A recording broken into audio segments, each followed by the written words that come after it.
writer.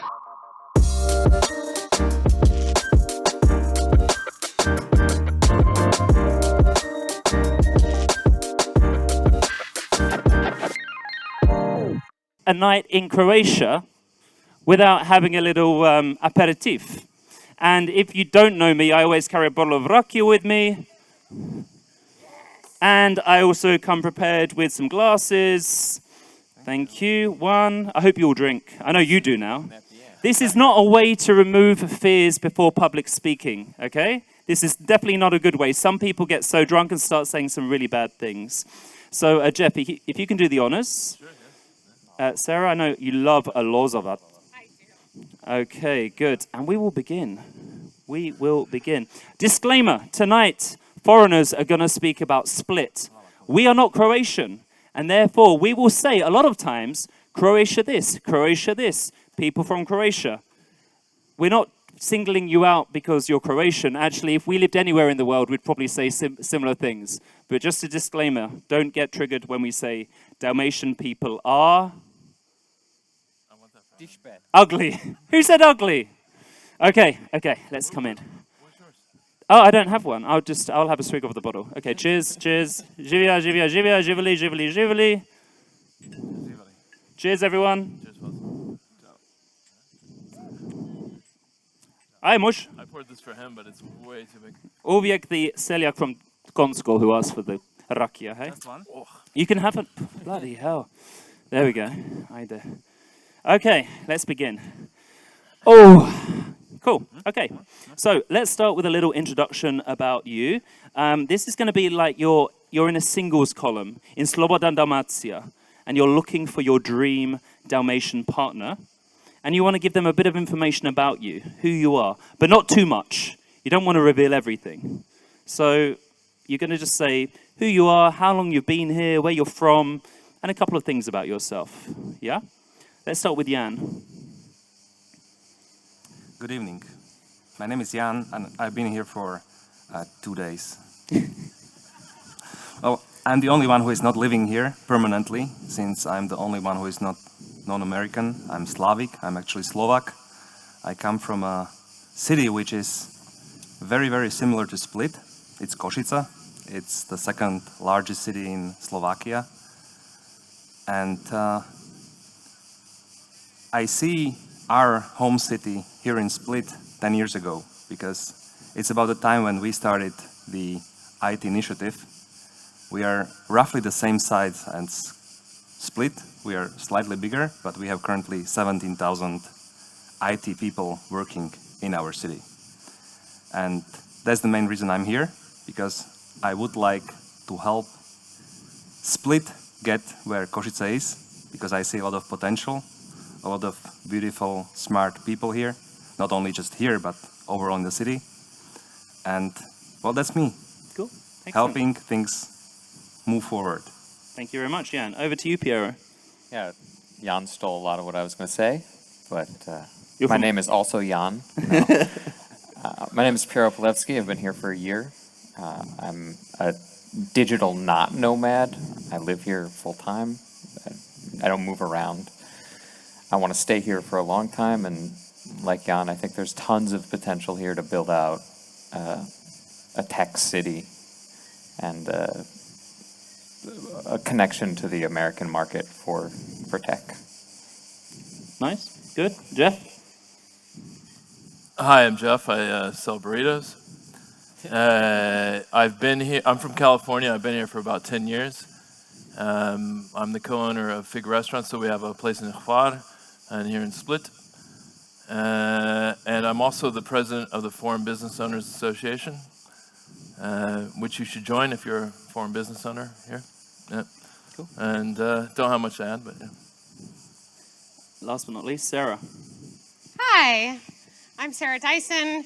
My company is Expat Croatia. We help people live in Croatia with as much simplicity as reality will allow. I'm from Texas, but I don't own any guns.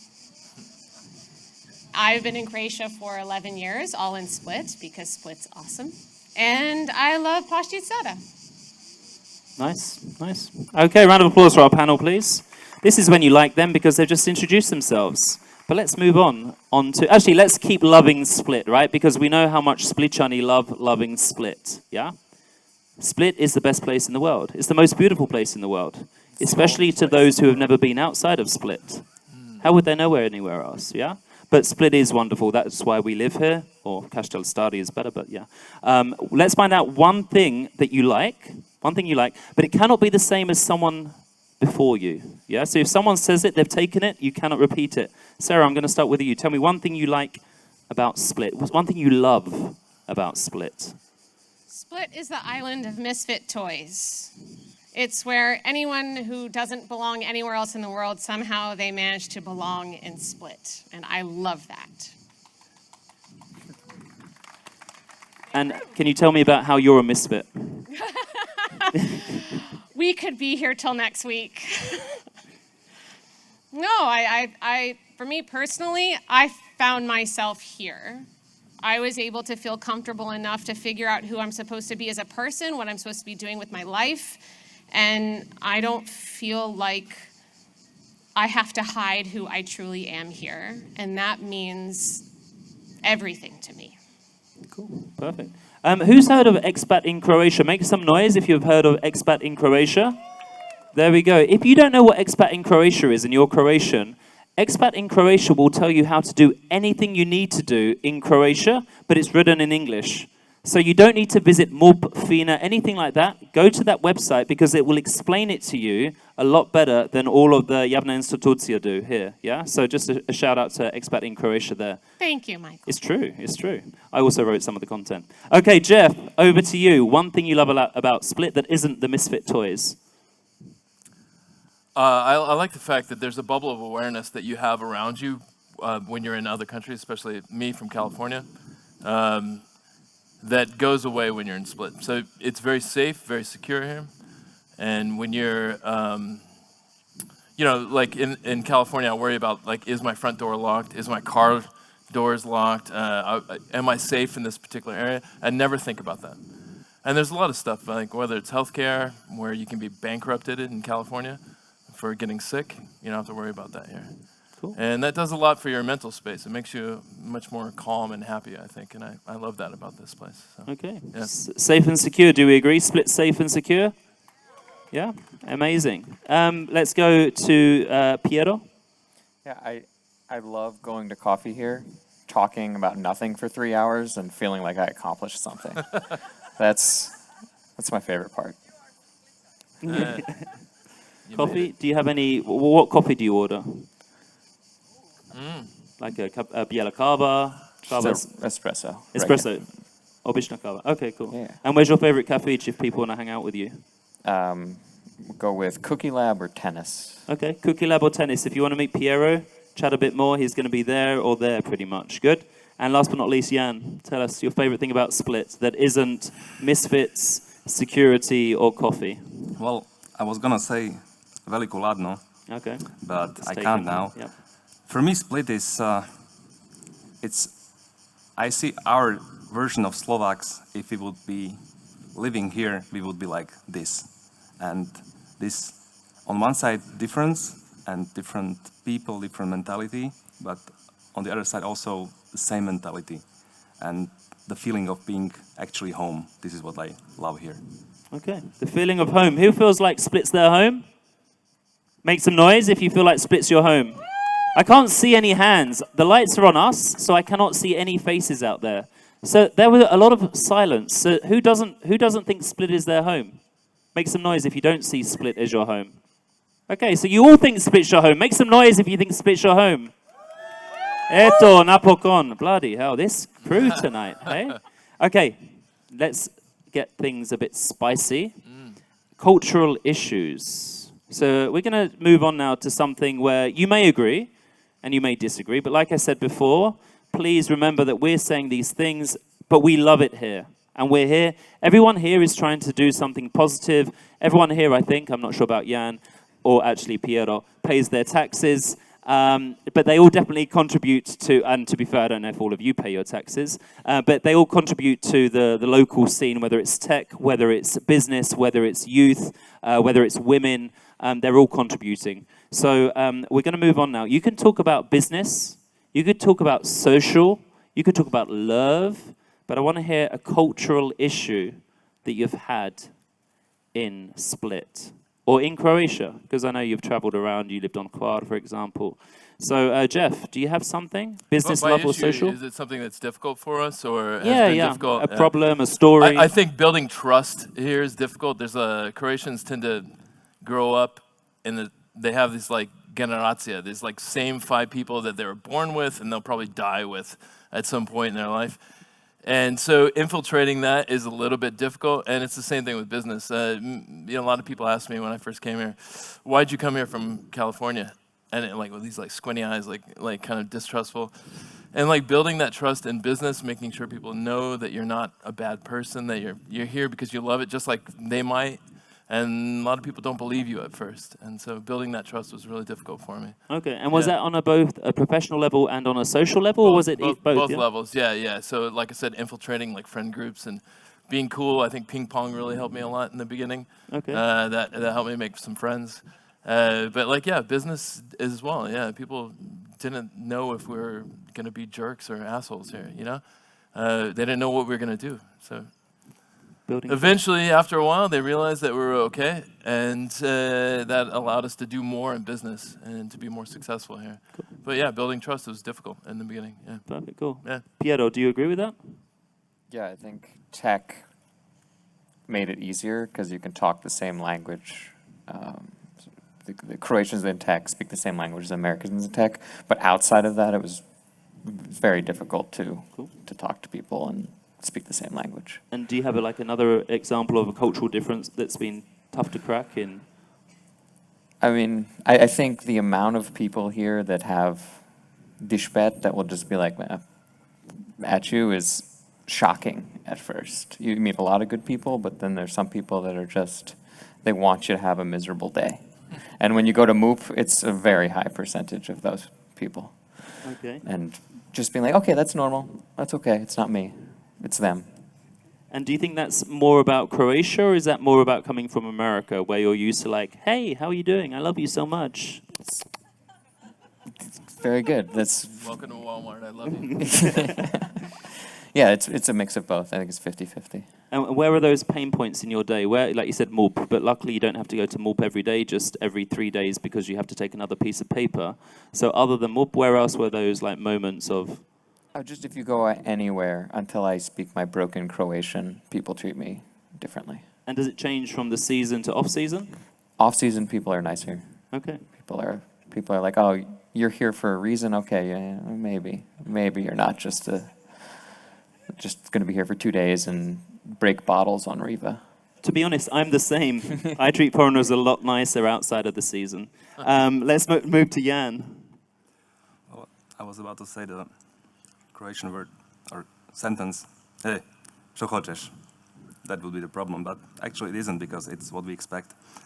We Slovaks, we spend our holidays here, so we tend to know the Croatian culture, especially here in Dalmatia. So for us, or at least for me, it was everything what I was expecting. But I would agree with everything that the guys before me, and probably also Sarah, will say. So sometimes, but let's go look at it the other way. There might be some negative emotions. People are very emotional here. I'm also a very emotional person for Slovakia. I'm very emotional for Split. I'm a very calm guy, so I like it here. I'm the cool guy here, finally. Mm-hmm.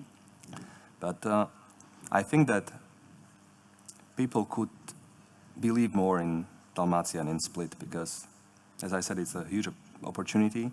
What I don't like, not in Split, I don't like it in other parts of Croatia. When I meet new people in business and they learn that we started the business in Split, the first question would be, why the hell Split? And my answer is, why the hell not? So this self-conscious that this is not only a tourist destination and that most of the people in IT, when they want to achieve something, they need to move to Zagreb. This is what I don't like. Because actually you can achieve everything here and even more, and even have fun and even have a sea and, beautiful rakia and coffee and cakes. So that would be something I would like, that people would believe more in Split and stay here, like long term.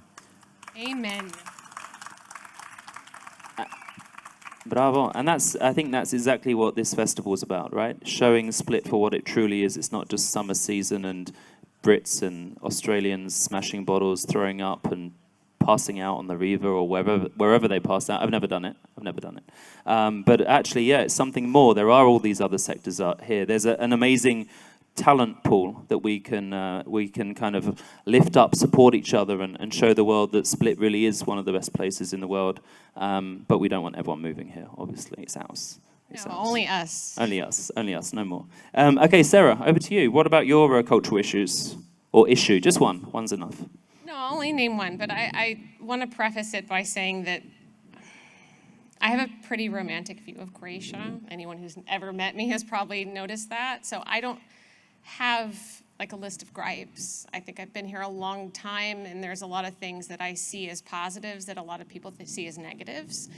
So there isn't a long list. And in fact, the only thing that I could really think of is something that I got over because I realized the value, and that was long coffees. So I have to explain what I mean by that, because I love a long coffee. I will sit there forever. But it's related to business, because when I first got here, I had a web development business, and I needed to talk to clients, and to me, as an American, I'd be like, look, we can just handle this over email in like 5 minutes. Like, no, we have to go on a coffee and sit there for 3 hours and talk about it. I was like, oh, I'm gonna have to shower and put on clothes and go into town, and it's just, I couldn't wrap my mind around it at the beginning. It just felt like such a giant waste of time.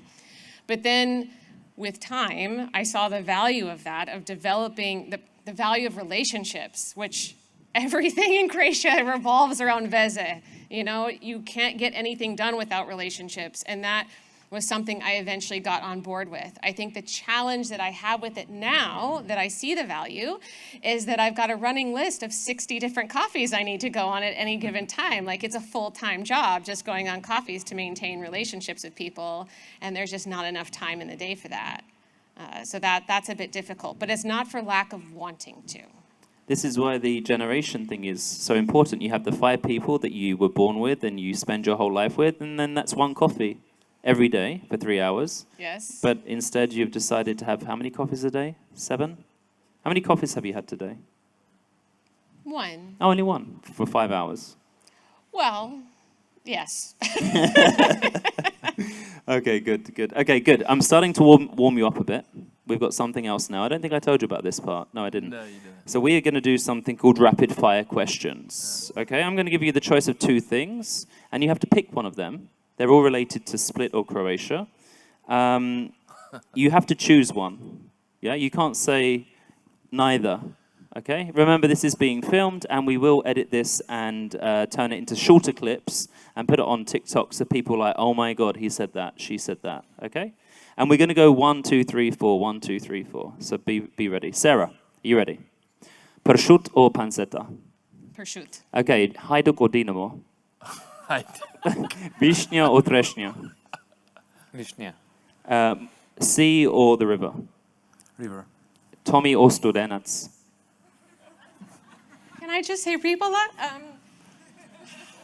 Studenac. Okay, good. HDZ or STP? HDZ, they're in power right now, right? Yeah. Correct. No, I'm joking. White wine or red wine? White wine. Severina or Nive Celsius?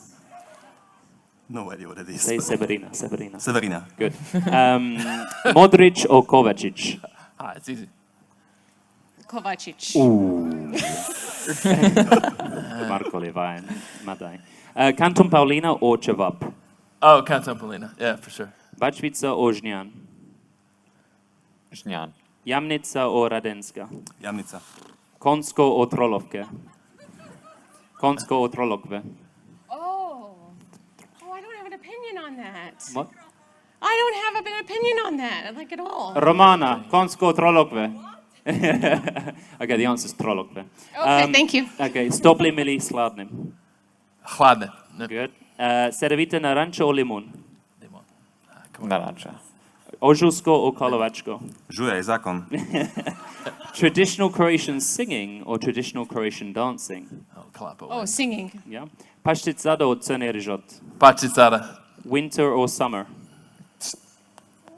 Summer. Yacht or catamaran? Yacht. Mup or Fina? Mup.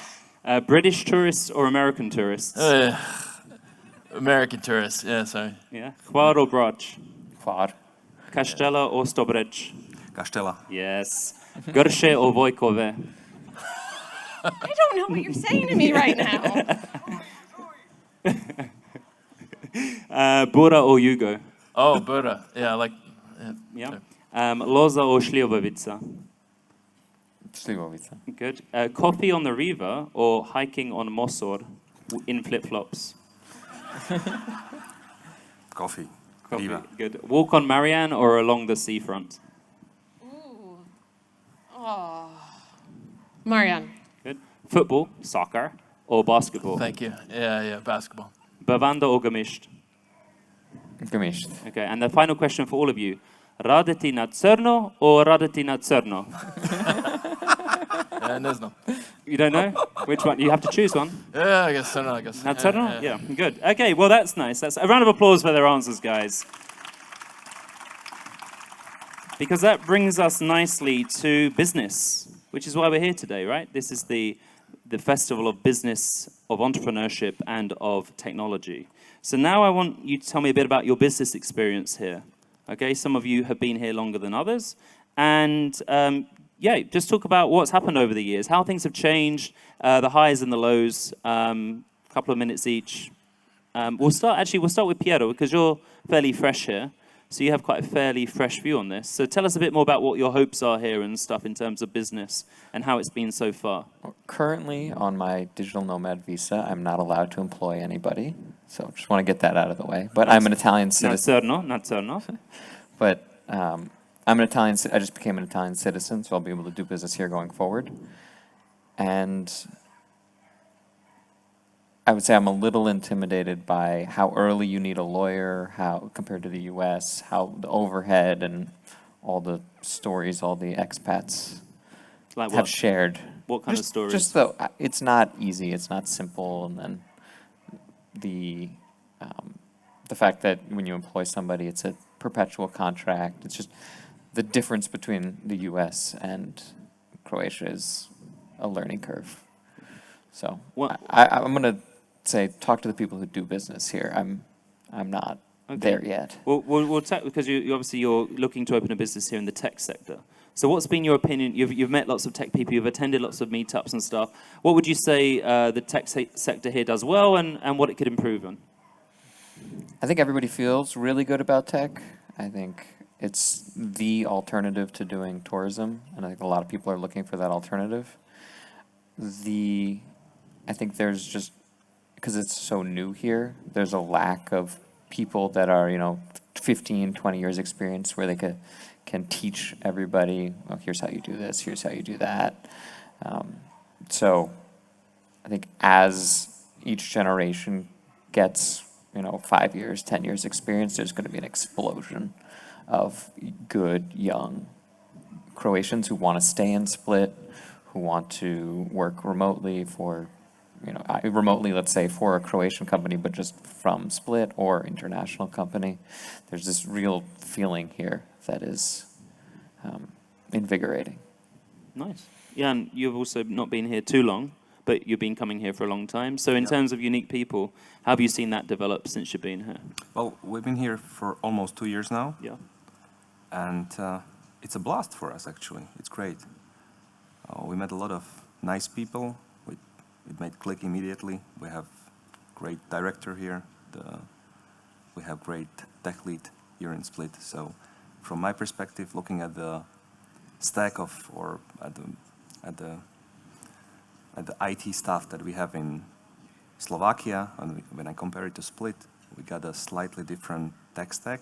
So it's great because we can, offset people that we don't have in Slovakia with Split and vice versa. I also noticed that due to your nature as an, extrovert, it's easier for us to work with sometimes with Croatian developers because they have better soft skills. They're easier to, talk also to customers. They're very open, which I really, really admire and I like about this they're open to switch and to learn new technologies. Whereas since in Slovakia it started all 10, 15 years ago, people tend to be have a tendency to stay in their comfort zone, which is not the case here. That's what we like. Well, basically, we have the same level of bureaucracy than in Slovakia than it's here, so it's normal. The lawyer and the notary, it's a must when you start it. I would appreciate if there would be a better level of digitalization. We are already maybe a year or two ahead. That would be great. But other than that, I think it's a great place to do business if you know what to expect and have proper connections, of course. So overall, it's positive. The people are different. Sometimes they get offended too easy. Really? Dalmatians get offended too easy? Well, yeah. Nah, maybe. But they get offended. Yeah, sit down. So- Sit down.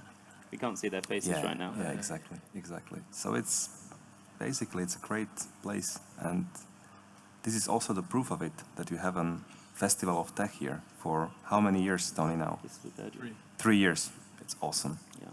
We would like to have something like that in our city, or maybe we will bring our equivalent of Tech City here to do some, comparison of best practices or whatever.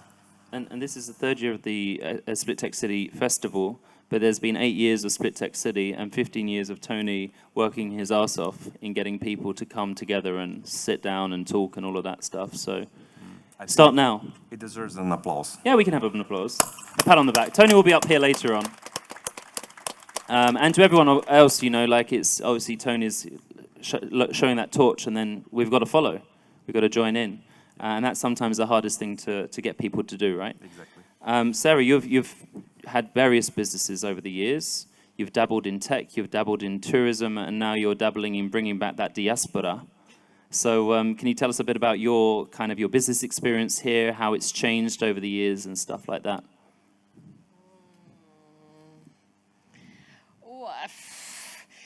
What I've been doing with Expat in Croatia for the last 10 years, although it wasn't a business for the first 5. It was just a thing I did for free in my spare time.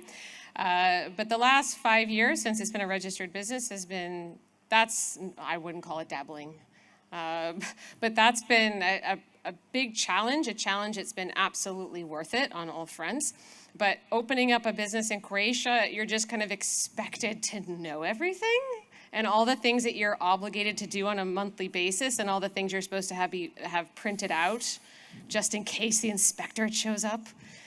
And those aren't things that we would know because we're foreigners. We didn't grow up here. I'm not saying that everyone knows everything that they're supposed to have. The goalpost continues to move constantly, retroactively sometimes. But that's been a challenge, to know all the things that we're supposed to do. And something that does frustrate me about having a business here is that there's these things that are legally available to you, but if you use them, it makes you look guilty of something. And that's really frustrating. So that's a recurring conversation I have with the accountant. Well, Sarah, you can't do that because it's going to make you look like you're laundering money. But I'm not laundering money. So why is this a thing that I'm allowed to do, but if I do it, it's going to put me on the radar of the tax office? That doesn't make sense to me.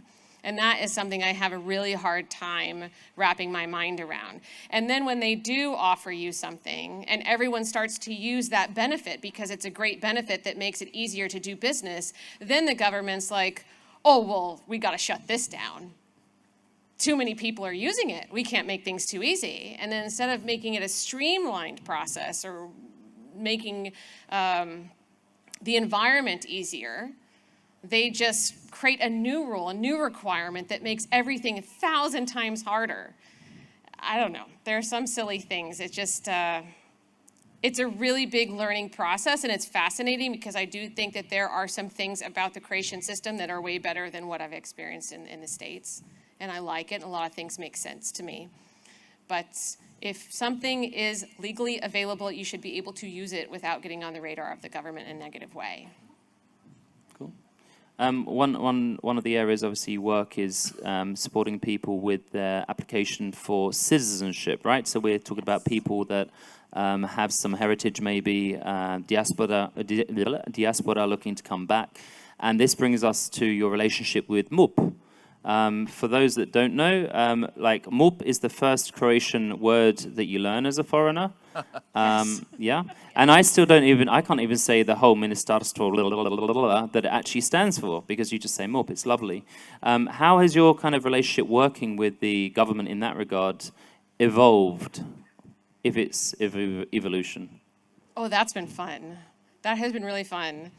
So at the start, you know, we weren't relying on them quite as much. And then once our library, because we have more than 600 posts now, which they're all evergreen. So we constantly have to update them and review them and make sure that everything that we're saying is absolutely accurate. And so they have to be checked multiple times a year. And that requires calls sometimes, because MUP's website doesn't have that information. Even if it does have that information, that doesn't mean it's actually accurate. And we try and make sure that we have multiple sources to do that. So once we really started to ramp up, they were hearing from us a lot, and they did not like that. So they stopped answering the phone when we called. They stopped responding to our emails. So we had to use alias email addresses, change the phone numbers we called from. But then we got over the hump with them, and now they're much more open to collaboration. Now I think also we've become a bit more circumspect to make sure that we only reach out to them when we absolutely need to, but it's clear that they appreciate it. And I think it was in last fall, I went into MUP Split to do an interview for my Croatian citizenship application, and the caseworker said, Sarah, I processed your very first temporary residence permit 10 years ago. And I was like, oh, haven't we come full circle? And she said to me, we're all rooting for you here, because we have seen how expat in Croatia has helped relieved, like taken the burden off of us, because the foreigners who are coming into the station are much more informed and prepared than they used to be. We don't have to answer as many stupid questions as we used to. And we've gotten other signs. Someone from the city of Trogir called me to ask me about digital nomad rights. And MUP in Karlovac was giving out our guides to people. And that is massive. That's massive. I'm so glad that they recognize what we're trying to do. I mean, I wasn't looking for that. I never knew what they knew about us, if they knew about us at all. It wasn't necessarily my goal. I mean, I would always love to collaborate with the government. That's a big goal of mine. And clearly these signs of the last year were on their radar, and they're happy that we're doing this, because it definitely takes the weight off the system, which there are people right now that are waiting months and months and months to have their applications processed. It's clear that they're overburdened. They're hiring, I think, 200 more officers to work at MUP to deal with the backlog. They didn't anticipate that Croatia would be as popular as it has become. And it is, for 1,000 different reasons. So anything that we can do to contribute to that is great.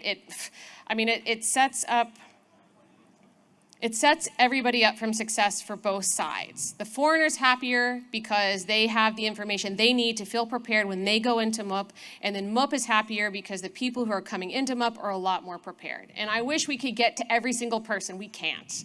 And there's still a lot of bad information out there on the internet and in forums. I don't even understand where people get it from sometimes, because it just is so way off base. But I understand how it happens, because it takes so much work to find out all of the rules and fact check everything. I mean, it's not me, it's a village. We've got 8 people now, and I could use 10 more to be able to keep up with all of it. But I'm really proud that MUP is happy with the work we're doing. Bravo, excellent, good. Who thinks they could create a healthy relationship with the ministry in Croatia? Anyone here? It's doable. We have proof by an American lady.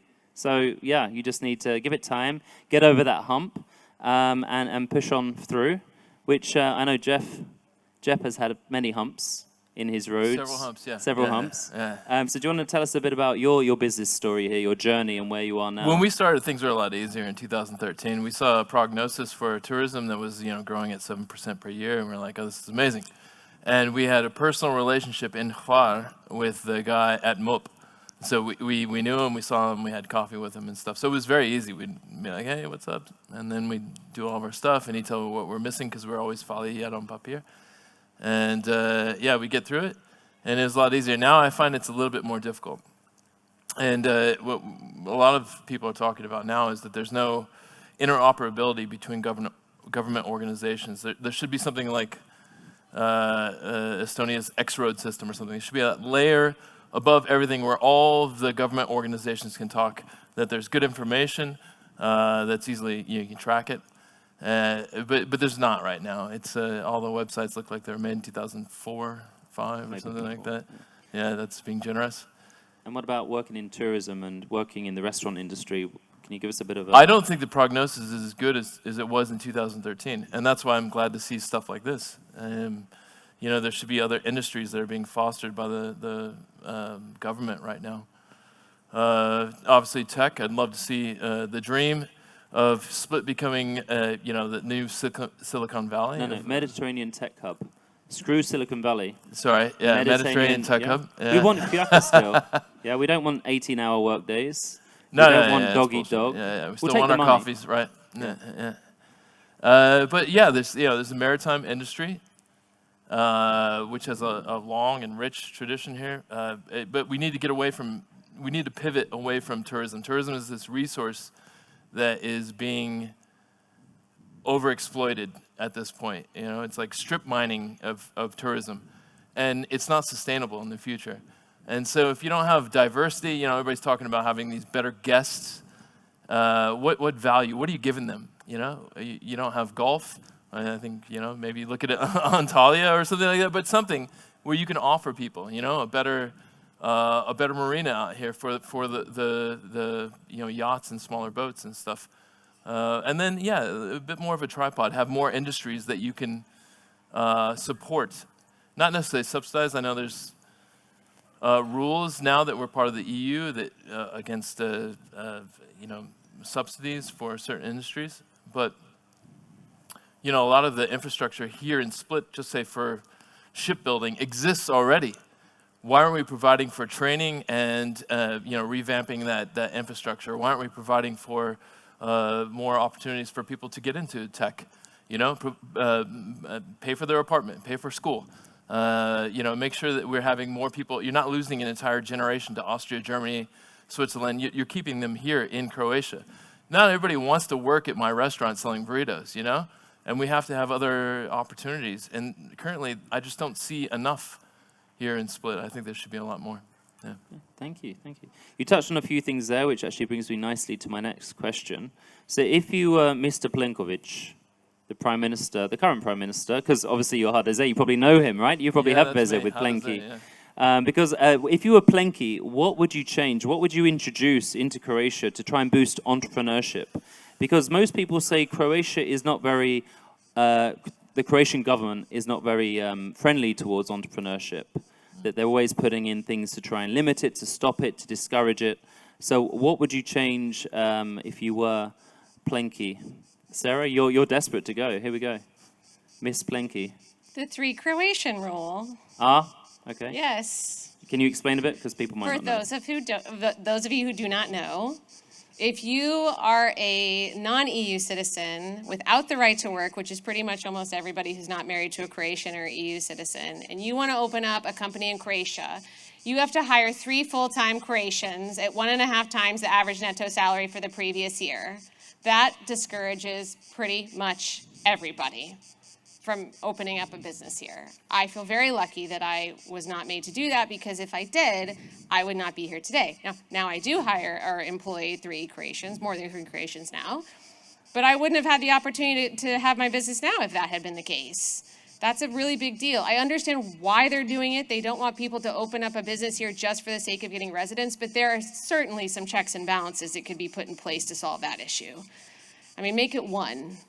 Allow them to grow into 3 Croatians. Okay, cool. 3 Croatian rule. Jeff? Yeah, I completely agree with that. I think it's ridiculous that we're forced to hire. This is seasonal work out here for a lot of us. We work for 8 months out of the year, and then we have 4 months where we're not really working, especially in the hospitality sector. So having those employees on over, a year and having to have them on a permanent contract really opens us up to a lot of exploitation as business owners from the employees themselves. And so I'm not really happy with that rule either. It changed during my time. I would have had my long-term visa a lot sooner. I've been here 10 years now. I still don't have a long-term visa, which is a tragedy, I think. I pay a lot in taxes. I employ a lot of Croatians, and yet I'm still treated like somebody who's trying to exploit the system. I'm not. I'm here to live. I have a house here. This is my future. So I'd like to be, welcomed a little bit more business in a business sense and say like, okay, this guy's here for a long term. Why does he have to do all this extra stuff, Go jump through all these hoops? Okay, Yeah. cool. Piero? I'd say I'm not just pandering with this lower income tax. The difference between net and gross here, even at like lower salaries, is massive compared to most other, it's like Western countries, and yeah, it puts a freeze on hiring and it puts a chill on hiring, and people will leave because they'll find ways to get around it and pay no tax. So solving for that. It wasn't me. Was it me? No. I don't know who that was. It wasn't me. Yeah, and that goes back to Sarah's point. It's 3 Croatians on 1.5 times the average salary plus bruto 1, bruto 2. And then, yeah, you're spending, I can't remember how much it was to invest in a year in a business here. I think you need like 26,000 euros. 26,000 euros. That's the minimum, by the way. Plus the... Yeah, plus hiring 3 full-time Croatians. 26,000 plus, yeah, so around 100,000. Yeah, to start a business in Croatia. Yes, and then if you want to be here long-term, you qualify to apply for long-term residence at 5 years, but that doesn't mean you have to stop meeting that requirement. You have to continue to meet that requirement until it's granted, and as a non-EU citizen, it takes 18 months to process that application. They called me in 4 different times over 18 months to make sure I was still meeting the requirements that they asked. So that is a commitment of a minimum of 6.5 years of doing that. Who here has invested 100,000 euros into their business over 6 years? I can't see any hands, but that's because I can't see any hands. There's a few of you, okay? But it wasn't the majority, right? So this is one of the issues that non-EUs are facing. But we're lucky. I got here before Brexit. You're from the EU. So can you think of, obviously this doesn't apply to you, but is there something, if you were Plenković, what you would change? Oh, I would change it both in Slovakia and here. Basically what they said, but also less bureaucracy, easier start of companies, especially startups, foster incubators. We had this discussion. I have a circle of friends here from our ICT cluster, and it's always also on the political level. If I would be able to talk to a prime minister, I would say that they should also refocus their attention to other centers besides Zagreb. And maybe there is also a necessity to make a political decision on something, maybe some incubators, some, I don't know, big data stuff that is being done not only there, even though it makes sense from the perspectives of the government, but perhaps you should go to other areas such as Split. Not only Split, of course, you need to spread it throughout the whole Croatia, but that would be probably something that I would lobby for if I would have the chance and have the lever to do that. Cool. I do see now a lot more companies choosing Split for their Croatian headquarters. Yes. Do Unique people have a head office in Zagreb as well? We are considering it because of the clients, but not because of the headquarters. We are headquartered for Croatia here in Split, and that's where we're going to keep it. Perfect. It's going to be, we have within our logo, maybe you saw it, we have the tower of Sveti Duje.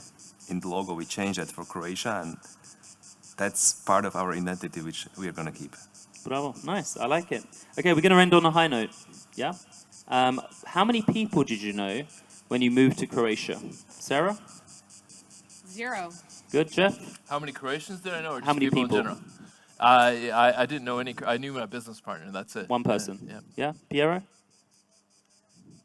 10? 10? 2. Jan knew 2. I knew 0 as well. We're sat here up to 10, 11 years later with either just about to start a business or with flourishing businesses. We came here with 0 veze, yeah? So a message to all of you out there, especially the younger ones here, when you hear you need to have veze, you can create those connections, right? You can create that network. And that's a very key part of meetups. That's a very key part of events like this. When you have the pause, which we don't have now, so don't run away. But when you have the break and when you have the networking at the end, make the most of that. Go and speak to someone new you haven't spoken to, because they're the connections that you want to make. Don't sit in the same cafe in Skalice with the same 4 people your whole life, yeah? That won't help you. Well, it might do with certain things like, I don't know, building things in Skalice, but generally you need to network, you need to get out there, you need to meet new people.